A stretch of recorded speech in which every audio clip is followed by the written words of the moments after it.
I learned a big lesson from that moment because even today, even as I was leaving the sheriff's office, I was so nervous that I was nauseous. Like literally, I felt like I was throwing up. But then I noticed certain patterns. Like, I don't think we ever stop being nervous when we do new things. I think I've embraced the idea of doing what I got to do, whether I'm afraid or not. You get what I'm saying? I've seen so much more results. I used to shy away from pain and from being afraid, but then I realized when I do the things that I'm afraid about doing, and I do them anyway, the reward are so much more rewarding.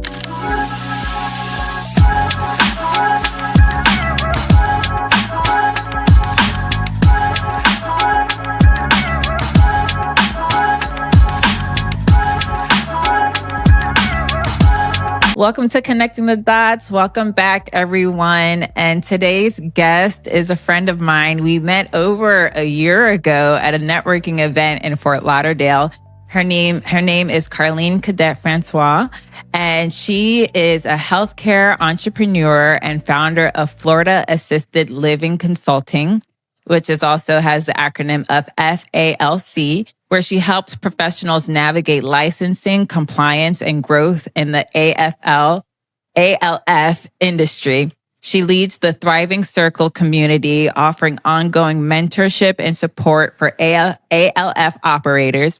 She is the organizer of ALF Caregiver Con, which is Florida's premier assisted living and caregivers conference. She's also a former ALF administrator. Carline is passionate about equipping senior care leaders with the tools to build sustainable businesses rooted in quality care. Carline, welcome. Thank you so much for having me. Oh my God, I can't believe it's been like a year already since we met. Time just like flies. It flies like no tomorrow. And when we met, you have this energy of just like positivity and like, I can't describe it, but it's like so radiating and it's like an instant magnet towards you. Like, I don't even know who introduced us, but I don't even remember either who introduced us. Yeah. So Carline, you weren't always, in the caregivers industry or assisted living caregivers industry. I think you have a very, very, very interesting background. And so tell us more about your day-to-day and everything that you do right now. And then we can get into your story of how you even, came up to this point in your life and what's more to come after that, So let's dive into your Yes, I'm excited. Story. My day-to-day is pretty much juggling the school system.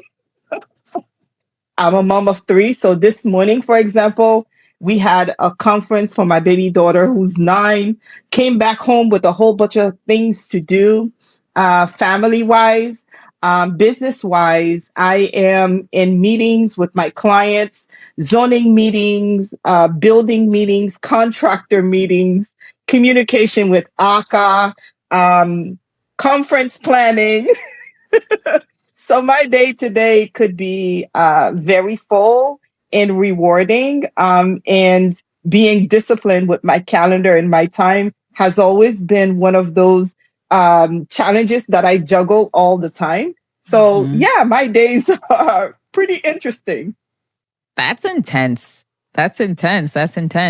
And you weren't always a business owner either. So just even that journey of being a mom, then changing careers, then learning entrepreneurship, and then being successful at it too. Like those are all completely different levels. So how were you able to even like get started? Like what was the trigger point where you're like, okay, I really want to pursue this thing that's on my heart?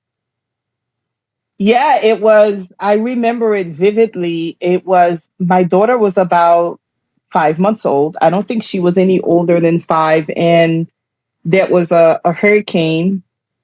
And of course, I had to be dispatched because I was a first responder.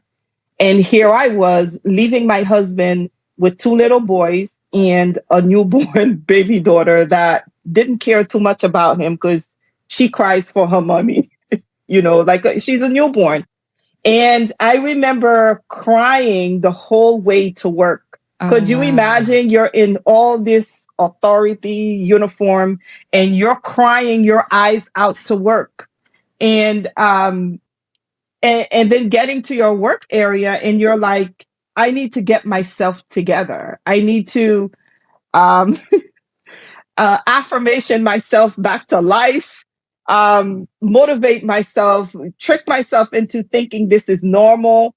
So I got myself to work. And of course, my face didn't look right because at this phase, my eyes looked like I had been crying for days. That emotional drive was like one of those longest drive I've ever done.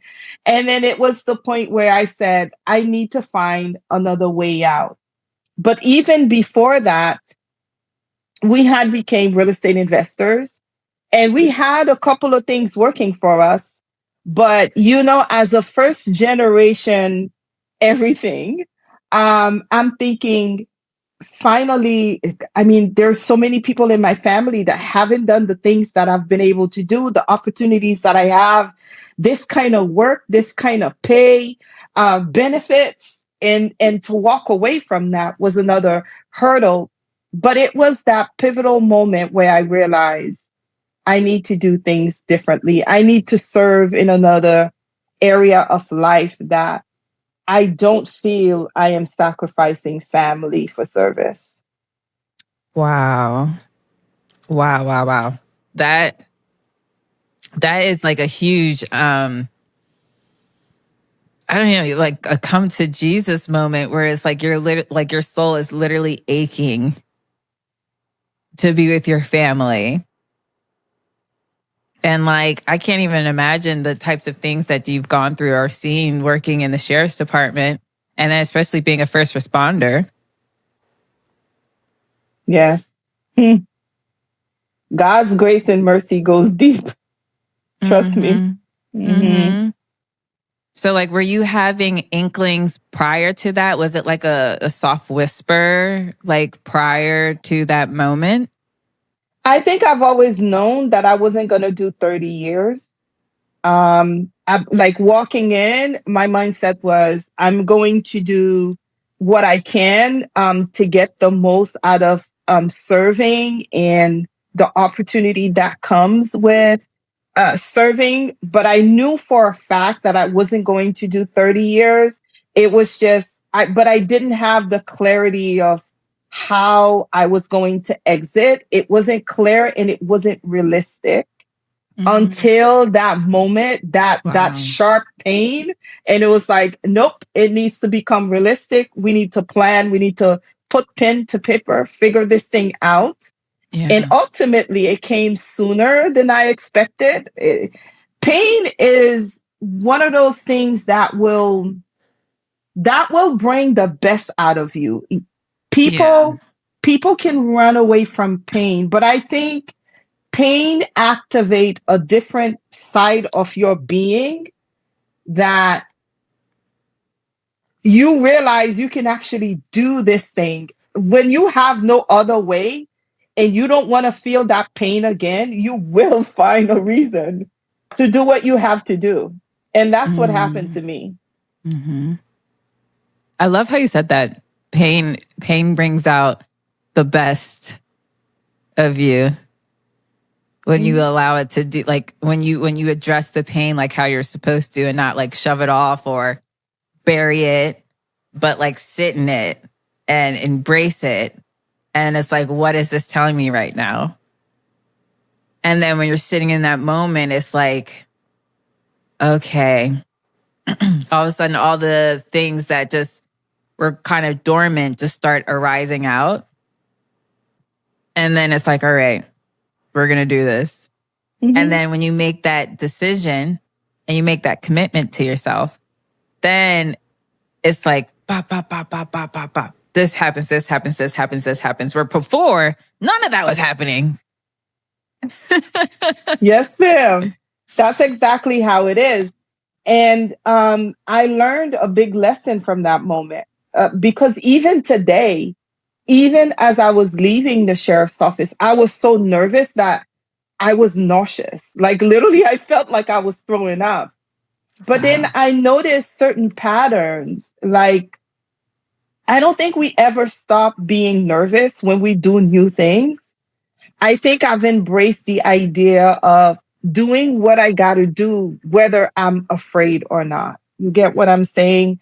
Because I've seen so much more results. I used to shy away from pain and from being afraid, trying to be comfortable. But then I realized when I do the things that I'm afraid about doing, and I do them anyway, the reward are so much more rewarding. It's so true. It's so true. And like for me, there's also, you have the fear, and then you have the fear plus trying to be a perfectionist. So I had to let go of like the perfectionist, still have the fear. And I'm like, you know what, this is good enough. I'm going to iterate. Because there's also that little mindset shift too. And then when you go into it like that, not only is it more rewarding, but then you start seeing things faster, to your point of what you said earlier. You see things faster than than what you would previously see. That is so true.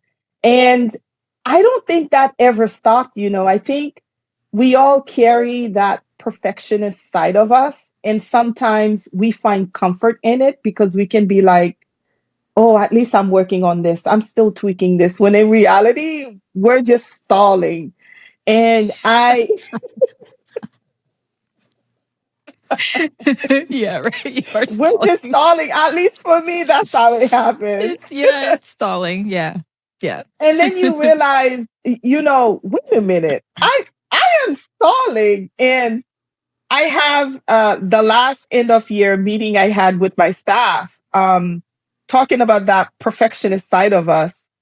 And I said, this is the opportunity where you can tell me about myself without me being upset. Whatever you say is completely okay. And it was so funny because they said, we need you to get out of the way. We need you to trust us more. Um, I know that you review certain things, but if you change a word or two, it's not worth the time waiting for you things. It was so funny, but I needed to hear that Yeah. because I realized that it was that perfectionist part of me that's like, oh, I need to check everything. When in reality, I'm my own biggest bottleneck, you know? Mm-hmm. Mm-hmm. Mm-hmm. And when you were in the sheriff's office compared to like your role right now, you didn't necessarily have like being your own bottleneck, right? Like describe the differences in mindset when you're in the sheriff's office versus like your mindset now. I think the biggest mindset shift for me was becoming an entrepreneur and business owner. At the sheriff's office, your biggest mindset shift coming to work on a daily basis is your safety, the safety of others around you, making sure that even in worst case scenarios that you act ethically and you're within policy of everything you do, every action. And also making sure that you respect the uniform in a way that brings that wouldn't bring shame to your brothers and sisters. Okay, that's your mindset. But then you're not worried about a paycheck because your paycheck is coming. Um, and aside from that, leaving that into entrepreneurship, now you are your paycheck. You are responsible for making sure your business is successful, that you bring clients, you exceed the results that your clients are looking for, because that's the backbone of your business. And that's what brings you success.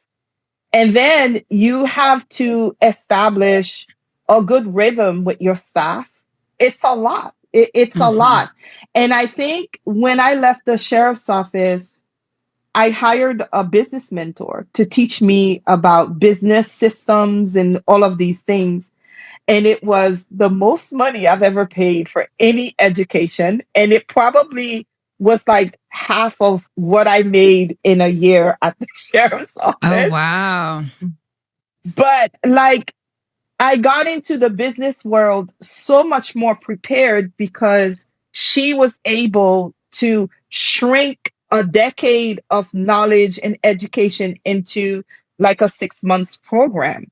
Mm. And some of these things I'm still implementing as my business grow. And it was so exciting to have that shift of mindset. And it was hard, and it was even harder doing it as a mom and then finding ways to discipline your time and your calendar to the point where I got myself out of the way of scheduling things on my calendar.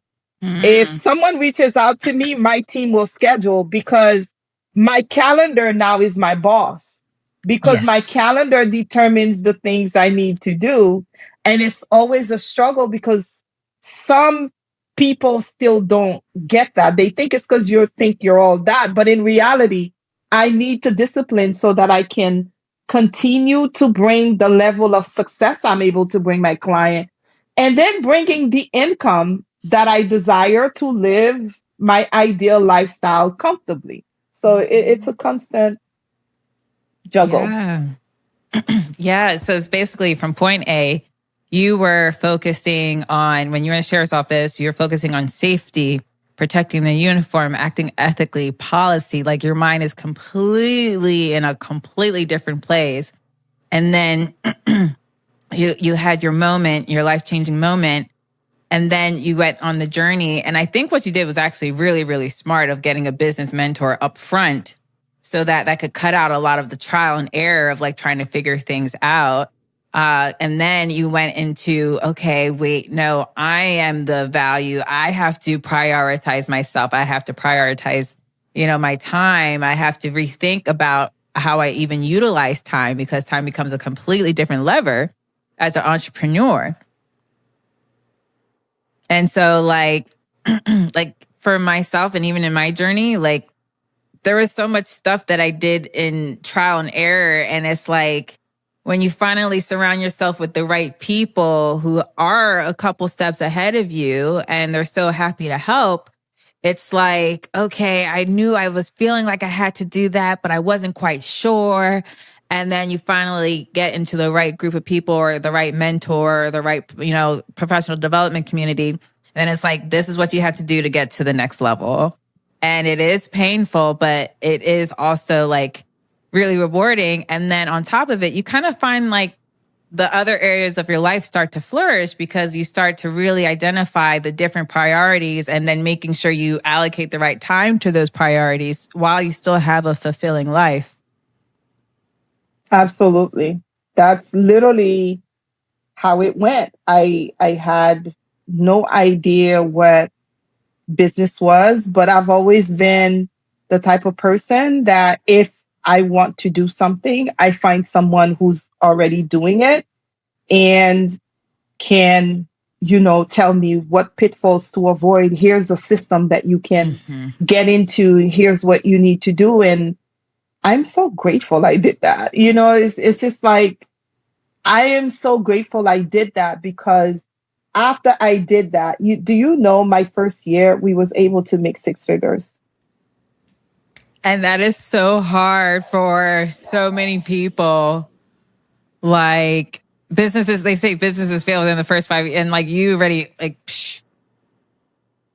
Within that blew first year. past. Yeah. Yes. You see? Definitely And shortcut all the all the shortcut, all the and I can't say that if it wasn't for that training that I would have been able to made it, because like there was so much that I didn't know about. Mm-hmm. And so what led you to um, becoming an entrepreneur in the ALF industry? It wasn't actually my idea. I just knew that I wanted to serve in a different capacity, that I didn't feel like I was sacrificing my family. And when I was leaving the sheriff's office, I said to my husband, I need to find something that I can do, that I will love. It won't feel like work, and I can have my ideal lifestyle to come and go as I please, to travel and do things with my family, to be home. And he said to me, and I was willing to do what I needed to do, honestly. If I needed to get a job at the city, I never had issues finding jobs. He said to me, why don't you look into assisted living? I think assisted living will fit you well. You're always reading a thick book. I don't know how that's a compliment. And you're always helping the seniors. You don't watch yourself. Wherever I go, if I see a senior in need, I'm helping. My grandmother Oh, raised me. Yeah, you don't pay that's attention to so yourself. fascinating. I know, right? He's like, you're Yeah. always helping the seniors. It's just like, and he said, I think assisted living will fit you well. And in fact, he knew somebody that was getting into the business. And I didn't know that my background in policies, procedures from the sheriff's office, plus the leadership trainings I had over there. I was a sergeant. So I was already in leadership, in tons of training. I had no idea it was going to play a role into the assisted living realm. I got in and I say, if I'm going to do this, I am going to go all in so that I can see if it works. Then, if I like it, if it works, then I'm going to convert that knowledge into like a consulting business. But I had no clarity around that.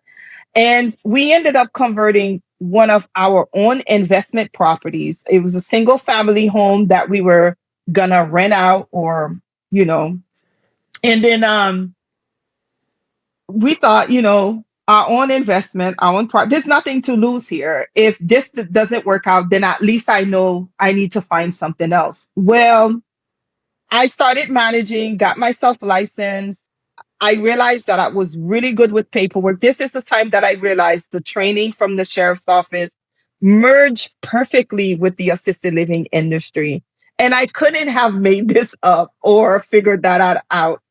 And on my first year of managing, of course, I didn't know much about the industry. I just wanted to succeed in this one. I wanted to learn as much as I could. Then, if it works out, then I'll come up with another plan. And people started coming to me, those doctors, those nurses, those CNAs, those staffing agency, all these people that comes in to provide services at my um, business. They started asking me, how did you do this? And I started sharing.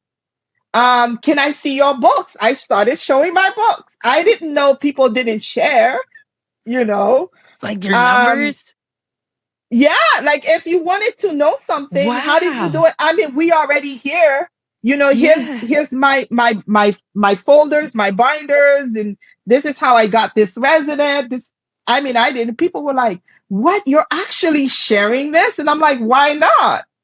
And then they told me what to do. They said, why don't you write a book? If you wrote a book, I would read it. So I wrote a book. It's still on Amazon, doing amazing, by the way. And people were buying it. And then they're like, can you do a course? So I learned how to do a course. I did a course.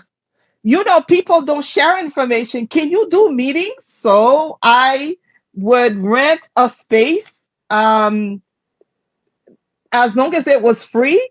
I would do meetups for a long time. I was just doing free meetups, educating people, having guest speakers, and over time, people share us to the point where I stopped managing altogether and education became the thing that I did. But it was the audience or the people visiting my ALF that told me what they wanted, and coupled that with the training I had from the sheriff's office plus that business person. That's how the entire Wow. thing was birthed. I wish I could say, oh, I had a plan, or, nope, Yeah. not how it happened. Oh, that's so exciting. And like, that's how you know that you're in the thing, you know? Like, That's so incredible. That's so incredible. No, that like makes me Yes. so happy for you. Like, Oh, thank you. yeah, because like I spent a lot of time, I don't know, just like reading stuff about like philosophy, and then plus, talking to so many different people about their stories and just how things unfolded, and then there's this concept about unity of like heart and mind, so like your heart was always taking care of older people, the seniors, but your mind, policies, procedures, paperwork and leadership, and then it's like, plus with your husband, you're like, oh, why don't you do this? Because he's like your mirror. And then it just all like coincides so beautifully together. And then your business evolved because you're just so happy to share what you learn. And people are like, you like started building up like a following before even, like it just was so organic and so beautiful. Yes. And I tell people, I think the universe is always working for us because there are times I couldn't have put all of this together, like your mind, your heart, your soul, like the way you see the world and the way you can change how you see the world. You can't really map that out. I think some of it, the excitement comes out of let's wait and see what happens. Let's keep a positive mindset and let's put your shoulders, your head down and do the work. But sometimes, like if it wasn't for my husband, I probably would have went into a whole new industry because you don't pay attention to yourself. And No. oftentimes it takes someone outside of you to believe in you and to say to you, why don't you try that mirror aspect of things. um yeah, it was an amazing journey. There was a lot of scary moments where now you're opening this business. There's so many unknown. You don't know how you're gonna get seniors. You're educated. So many roadblocks, and when you do get your seniors, you're afraid of letting them down. You want to make sure you take care of everyone involved. When you do have staff, you want to be a great leader, yet you want to be able to give constructive criticisms. It's a constant growing phase, It and I think a is. lot of people are afraid of that. It's okay to be that way. It's okay to let yourself be afraid and grow and do all these amazing things. Yeah. Yeah. And that's what I'm finding life is about. Like it's growing, because if you're not growing, you're dying essentially, You're Like dying.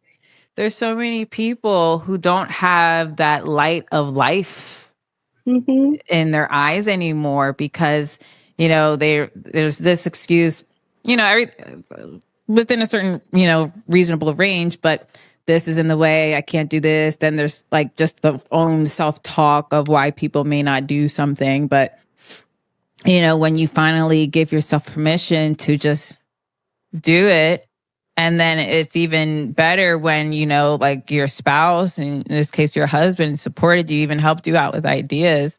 And then you're like, okay, you basically like surrender. Yeah. Yeah.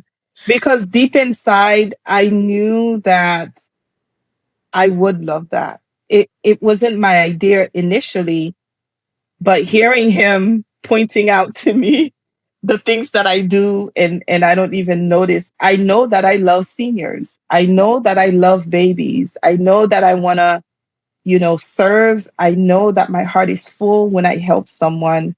Um, and all of those things were in the same category for me. And now it's just a matter of, am I going to get myself out of the way or my fears out of the way? Or am I going to push through, regardless of how I feel on a day to day basis, to actually get those things done? And I think if I were to look back at all of the decisions that I made, um, I think going through my fears, in taking action while I was afraid. I mean, that first course that I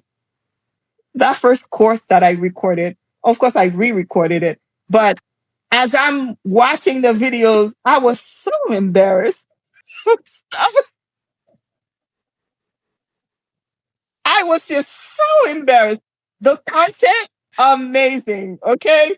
But you see me scratching my eyes, rubbing my nose, looking Yeah, right. away, forgetting what my train of thought was.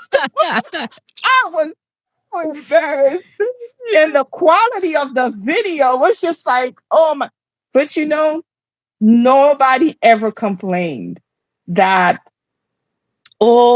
she rubbed her face, or like any Mhm. rave reviews about the course and how amazing it was. And it was $2,500. It was a pretty good amount, right? And sometimes I would have it on sale for $1,500.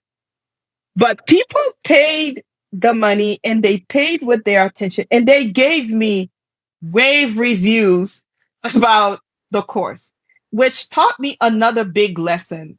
Like, put away your perfectionism. And even though I did re-record it, so that's something I'm still working on. I'm still working on. I'm not completely over it yet. But it taught me a really big lesson. If you provide people with value, you're going to be okay. Yeah. Yeah. Yep. Yep. Yep. Because you basically gave them exactly what they were looking for that nobody else was able to provide, you know? Absolutely.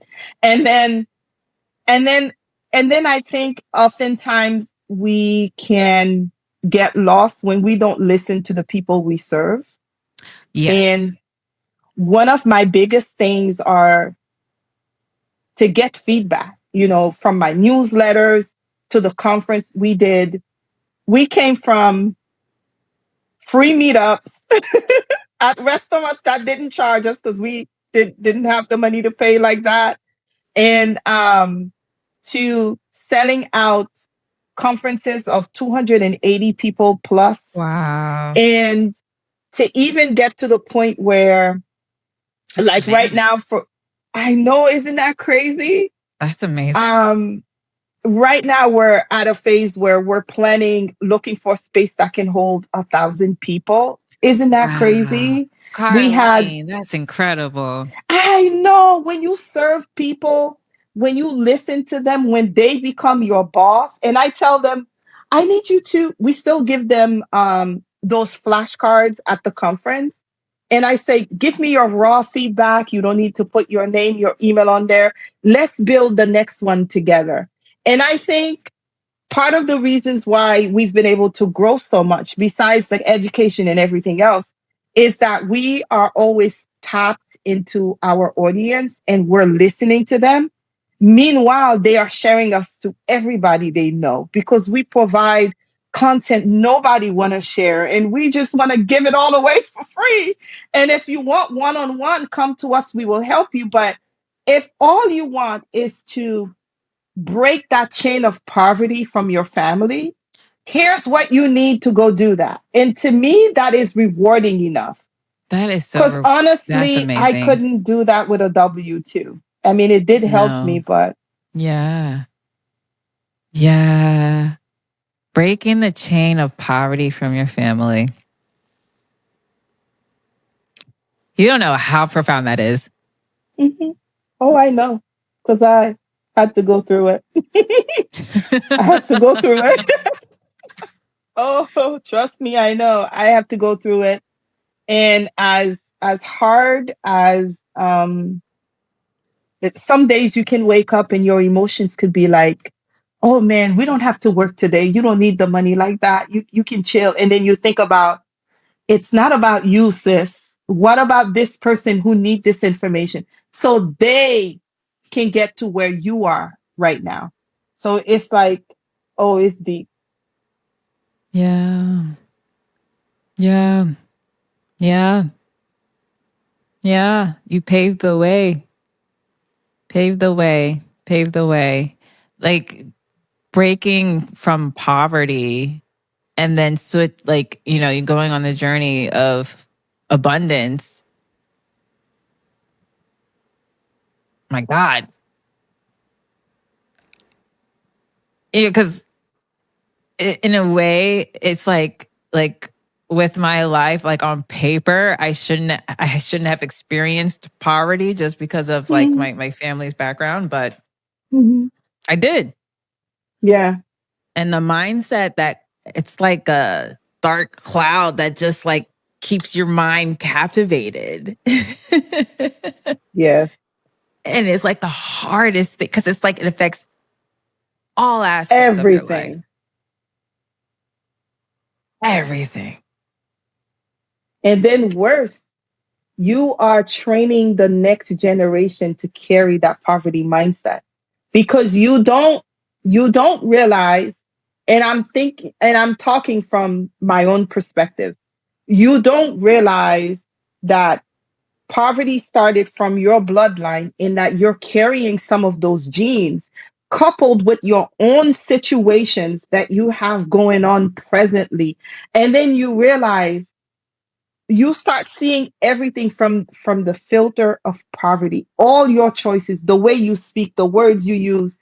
And then the children, they live in your house and all they know is what you display, how you speak, and how you see the world. And now you're training that same cycle to continue.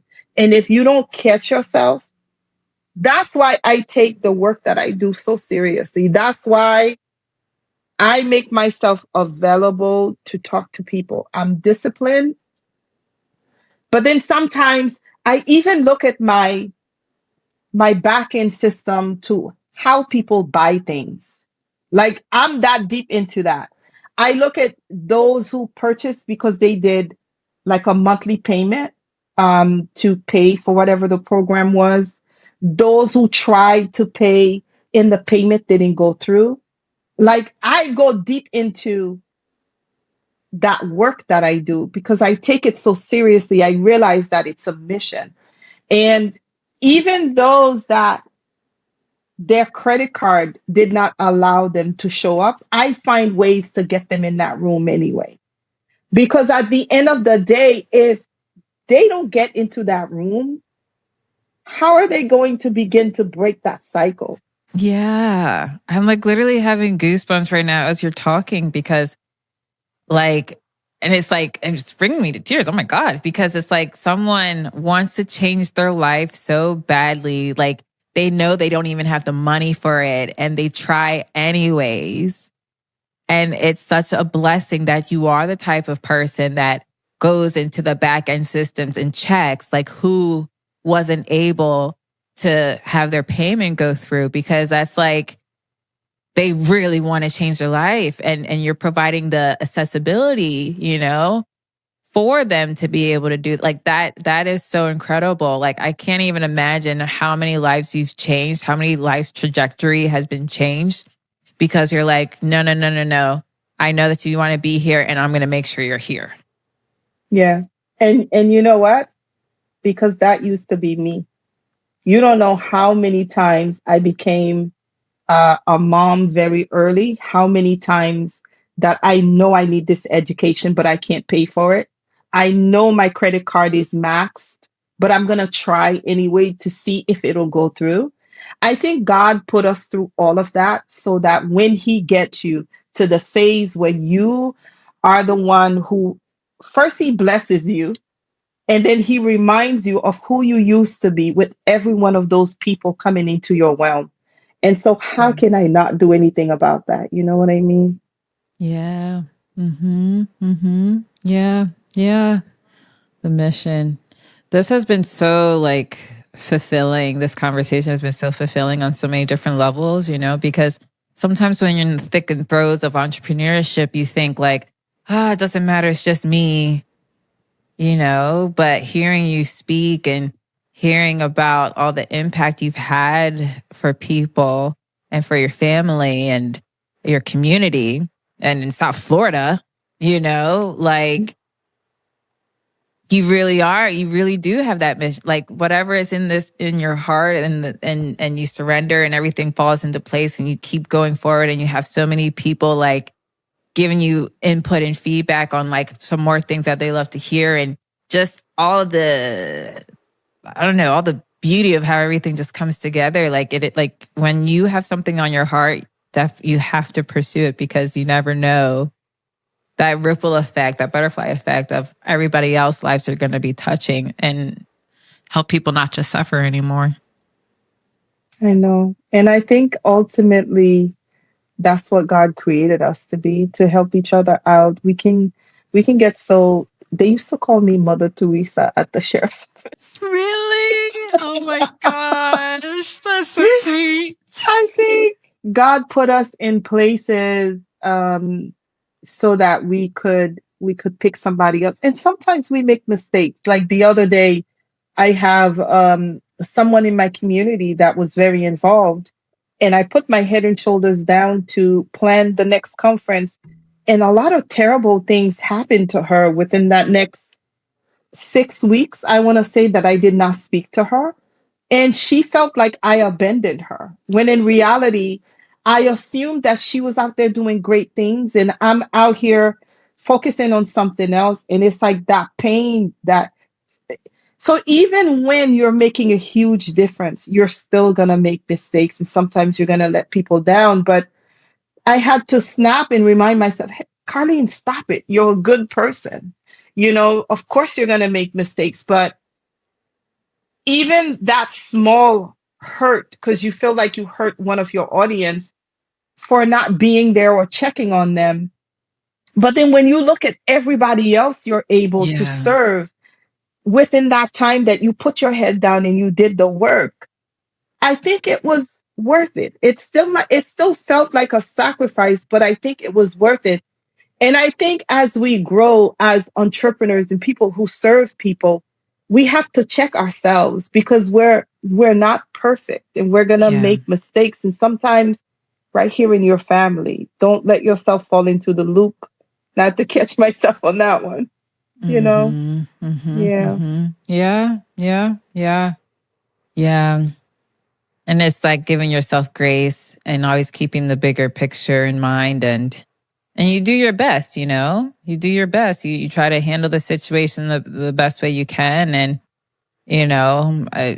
I think just with people in general, it's always bound to happen here and there. Someone's going to get hurt. It's just, Yeah. It's definitely a thing to work on. And I think checking ourselves, checking our families, and making sure that we have the capacity and ask God for it. Because I'm always looking for more capacity, and paying attention to what we can, knowing that we are still human. I think that's the comfort that I'm relying on these days. Yeah, you're human. And if you can give one piece of advice for anyone looking to change their life, or anyone looking to get into the ALF industry, or tips on entrepreneurship, what would it be? I think believing that you deserve better, realizing that it's okay to have money. I think one of my biggest struggles, and I ran away from the church, was that the people in leadership, because they are poor and because they are operating from a poverty mindset, they take every Bible scripture that talks anything about money and they turn it into a reason why people should have money, should not have money. When in reality, God created us to prosper and be in good health. Even as our soul prosper, even after you're dead, God expects you to prosper. So I ran away from the church because I had to undo I grew up in a church with the wrong kind of mindset people. And people believe that having money is a terrible thing, or the need to have money is not a good thing, but you can't make a difference if you don't have money. Exactly. Shift your mindset. It's okay to want great things. It's okay to be selfish in a way that will then serve the greater good for humanity. But you got to take care of you first. And until you can get through that thickness of that mindset shift, it's going to be difficult to do anything. Yeah. So start with that. And then find mentorship, and then find, the right communities, the right people that will pour into your cups and remind you that you can do this. You deserve to do it. Oh, that's incredible. And that's excellent advice. Excellent advice. Oh my gosh. I'm so happy we had this show and this recording today. Thank you so much for coming on, Carline. And where can people find you? Online, CarlineCadet-Francois.com, Florida Assisted Living Consulting. We are on YouTube. We have a podcast on YouTube. I educate about, assisted living, my chain of thoughts, the things that I'm doing, Instagram, Facebook, LinkedIn. And yeah. Wonderful. Thank you so much. Thank you so much for having me. This was so great. It was. Hey everyone, thanks for listening and thanks for watching. If you were inspired by what you heard, please like and subscribe, and I'll see you next time.